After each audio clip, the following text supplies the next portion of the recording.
निरंजन जी दिल्ली से। राधा वल्लभ श्री हरिवंश। राधे राधे महाराज जी, आपके चरणों में कोटि कोटि प्रणाम। महाराज जी, मेरा प्रश्न ये है कि अपने जीवन पर अपने ही अनुभव का प्रभाव नहीं पड़ता। अनुभवी संतों की वाणी सुनता हूँ, समझ में भी आती है, परंतु कुछ है जिससे चित्त मन संसार को ही पसंद करता है। उसी को तो अज्ञान कहते हैं ना। अविद्या किसी को कहते हैं? इसी को कहते हैं। शरीर को मैं मानना, भोगों में सुख मिलना, संसार सत्य भासना, इसी का नाम है माया। ये माया का प्रभाव है जो ऐसा लगता है। नहीं, आप जानते हैं शरीर नष्ट होने वाला है, जानते हैं ना। आज नहीं तो कल, कल नहीं तो परसों, मतलब ये गया। जैसे 40-50 वर्ष गए, जीवन के गए ना, 45-35 गए, पता नहीं चल पाया।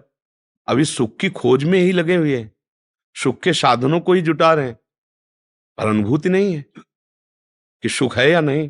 अभी खोज चालू है और जीवन गया, आगे मृत्यु आने वाली है।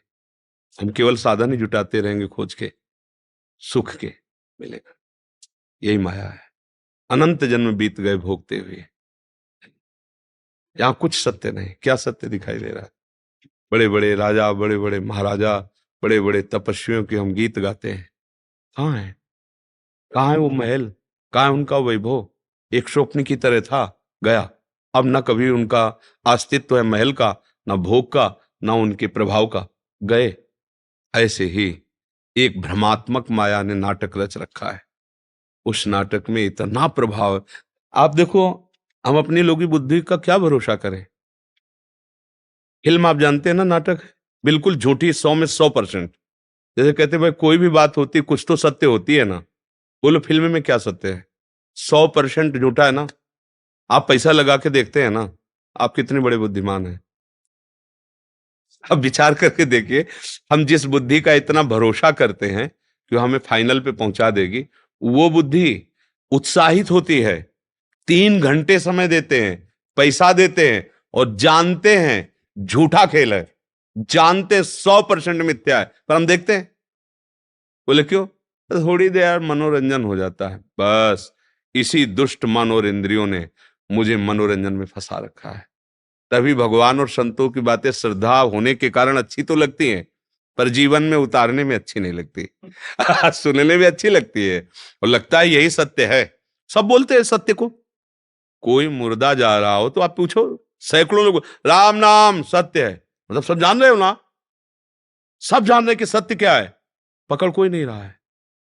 संतों के पास सब आ रहे हैं, संत जब बोलेंगे तो शास्त्र और अपनी अनुभूति के वचन बोलेंगे, अच्छा लगता है, पर हम पकड़ नहीं पा रहे, चल नहीं पा रहे, क्योंकि हमारी मन बुद्धि झूठे पे राजी है, पूरे झूठे पे राजी है।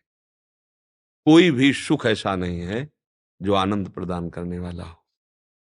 आपकी भावना जब उसमें सुखद होती है तो उसमें सुख मिलता है, भावना ना हो तो सुख है ही नहीं। हम पहले कामासक्त होते हैं, पूरा मनोराज्य में भोग भोग लेते हैं, फिर भोग में उतरते हैं, इसलिए सुखद लगता है। कोई भी चीज, समोसा, चटनी, हरी चटनी ठीक रहेगी, लाल चटनी ठीक है, ऐसे ऐसे पूरा बनाया और बना के उसे चखा, अब तो लाओ समोसा। पहले चिंतन होता है, बाद में क्रिया होती है। यदि चिंतन ना हो तो किसी क्रिया में सुख मिल जाए भी हमें बता देना।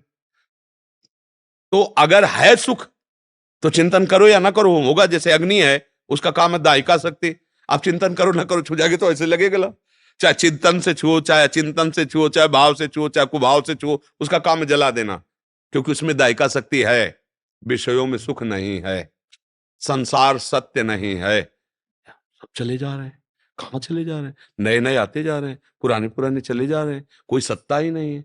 शरीर बदलता चला जा रहा है, मृत्यु नजदीक आ रही। हम आए किस लिए? क्या बटोर पाए, क्या कर पाए? अब बुद्धि काम नहीं कर रही। यहां सुन के जब जाओगे तो फिर वही गणित चलाएगी बुद्धि, ये कमा लिया, वो कमा ले, ये भोग लिया, वो भोग लिए, उसको इतना कर दिया, उसको ऐसा। वो कभी ये नहीं सोचेगी कि मुझे जाना भी है यहां से। है कभी ऐसा आता है कि यार ये तो सब है लेकिन जाना है यार, सबको छोड़ के जाना है। जहां जाना है वहां का परिचय नहीं, जहां जाना है वहां की तैयारी नहीं, एक पैसा नहीं तैयार किए वहां के लिए, सारी व्यवस्था यहीं के लिए है। अब बताओ, घबराहट नहीं होगी जाने की बात सुन के? मृत्यु की बात सुन के हृदय दहल जाएगा, क्योंकि तुमने तैयारी नहीं की। तुमने जिसे माना सत्य और सुख, वो सब छूट जाएगा। आप क्या करोगे?